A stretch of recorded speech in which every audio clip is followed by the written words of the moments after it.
Welcome back to Black Movie Recaps. Today I'm going to show you an action comedy drama film that was released in 2014 titled, Let's Be Cops. This is a spoiler content. Watch out and take care. The film opens with Ryan singing karaoke to Justin in a pizza place. After the song, Justin explains that he's depressed that they're both 30-year-old losers, living in Los Angeles and maybe it's time to go back to Ohio. Ryan doesn't work and Justin is unhappy in his job as an assistant for a video game developer. Justin also has a crush on the waitress Josie, but is too scared to talk to her. They leave. The vehicles collide. Ryan gets out and starts to yell at the people in the SUV. Everyone inside the SUV looks like Albanian Mafia.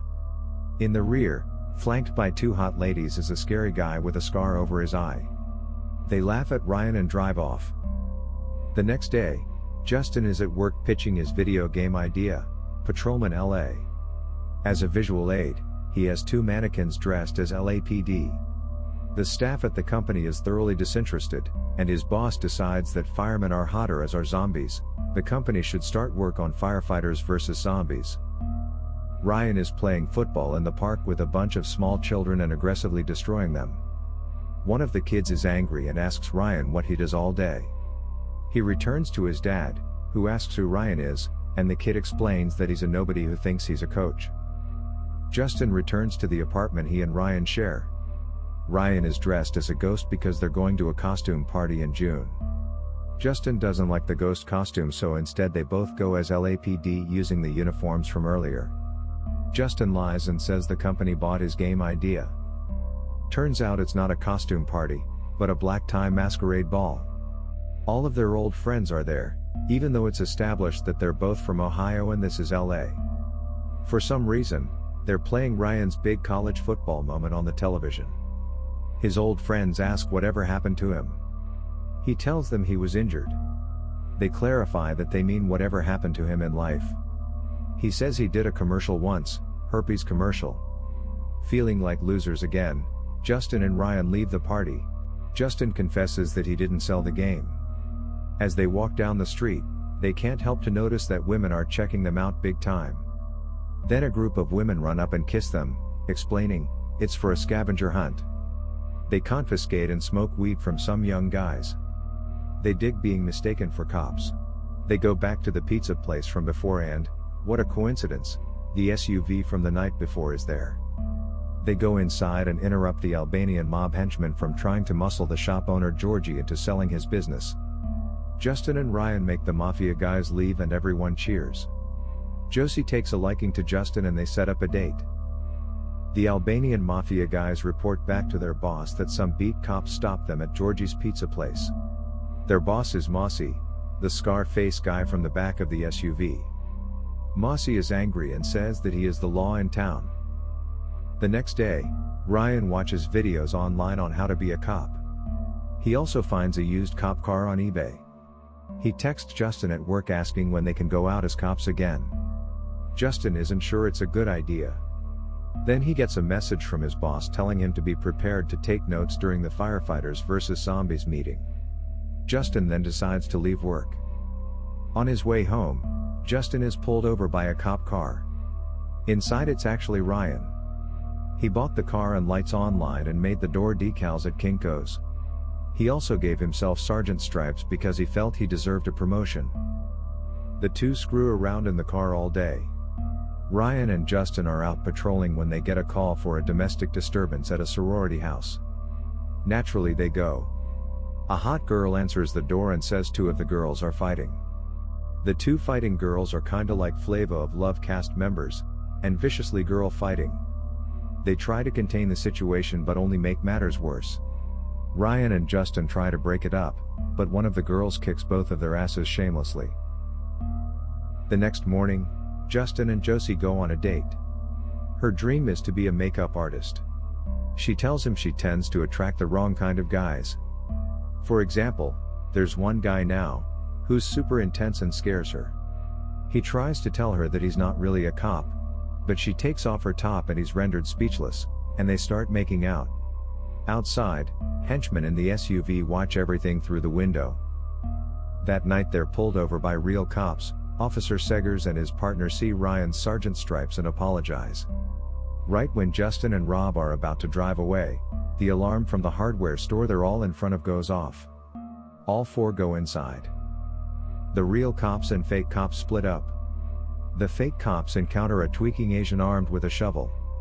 He runs off, but the coast isn't clear. A large naked Asian man charges them and tackles Justin. His meat and balls all smear across Justin's face.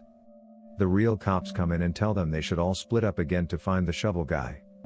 Instead, Justin and Ryan run off. Seggers notices, but doesn't stop them. The next day Ryan takes his police car to the park and scares the kids from earlier. Later Josie calls Justin in panic and asks him to come to the pizza place. Ryan and Justin go there and meet Mossy. Mossy tells Justin to stay away from his girl and slaps him silly. Ryan tries to stand up to him, but Mossy doesn't back down. Justin decides it's time to stop being a fake cop. The next day Justin looks up online to see exactly how illegal it is to impersonate an officer. He decides he and Ryan should go to the police station and turn themselves in. However, Seggers sees them and pulls them aside. Justin tells him about Mossy trying to muscle the pizza place. Seggers says he knows about Mossy, but there isn't enough money in the budget for an investigation. Ryan volunteers themselves to investigate on their own.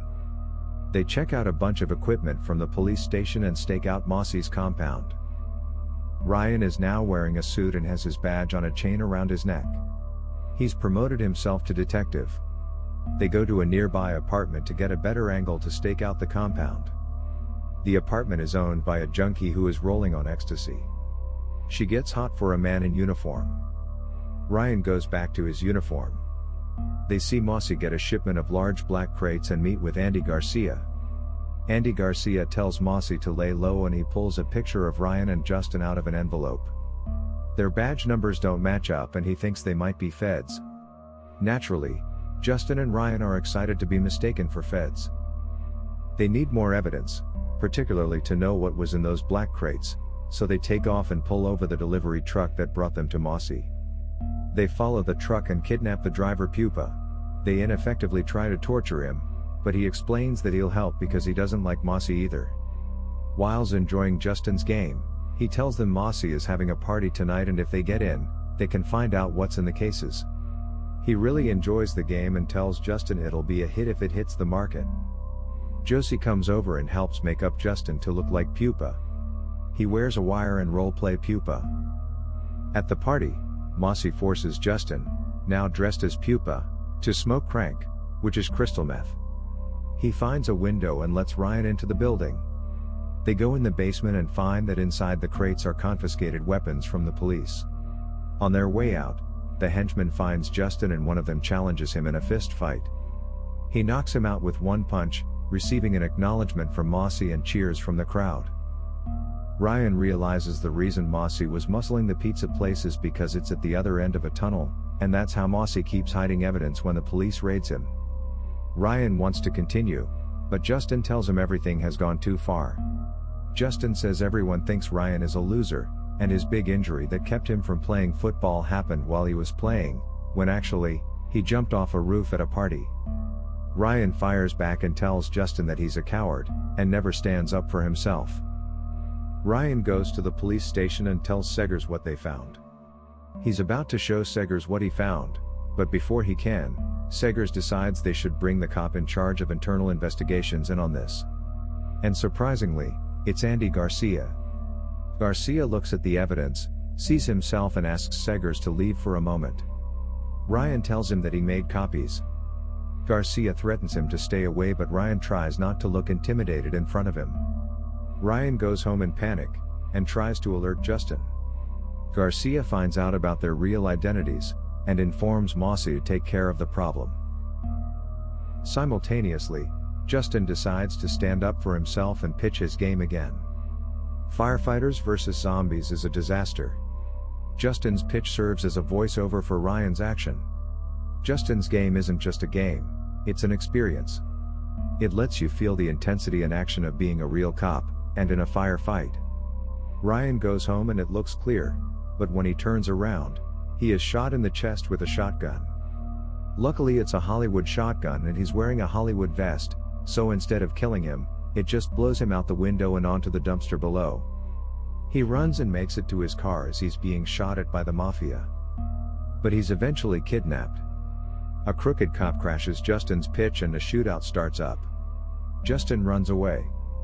Thinking it's all part, his boss says, "Now that's a pitch. Let's make that game." Mossy calls Justin and tells him to come or Ryan is dead. Justin calls Seggers and comes clean about everything. In the basement of the compound, Mossy and Garcia torture Ryan. Justin sneaks in through the basement of the pizza place, coming clean to Josie on the way. Seggers shows up at Mossy's and Garcia leaves to get rid of him. Before he's out of earshot though, he hears Ryan telling Mossy that Garcia is going to kill him too, to cover up all loose ends. Garcia goes back to kill Ryan, but Mossy kills Garcia instead. Justin hears the gunshot and runs to the rescue. He doesn't have a gun though. Luckily Seggers does, and he's also on the scene. He shoots one of the henchmen, prompting Mossy and the rest to run off. Seggers is going to give chase, but first tells Justin and Ryan to leave, saying a police outfit isn't a costume, it's a uniform. He's outmanned and outgunned, so they decide they have to cover Seggers' back, grabbing some of the stolen weapons from the basement. They're obviously not good at it, and it looks like Seggers is down, so they run away. Mossy chases them, shoots Justin and fights Ryan. Justin grabs the gun and tries to shoot Mossy, but accidentally shoots Ryan instead, and also running out of bullets. Before Mossy can kill them, Seggers shows up, kills Mossy and saves the day. He lets Justin and Ryan go and doesn't turn them in. Justin's game, now called Brothers in Blue, is a hit. Ryan becomes a cop for real. Justin asks Josie for a chance to start over and they kiss. Over the end credits, there are various scenes of Ryan and Justin acting inappropriately while dressed as cops. I hope you enjoyed it. Subscribe to watch more videos like this. Turn on notifications and leave a like. It really helps the channel out. Thank you for watching.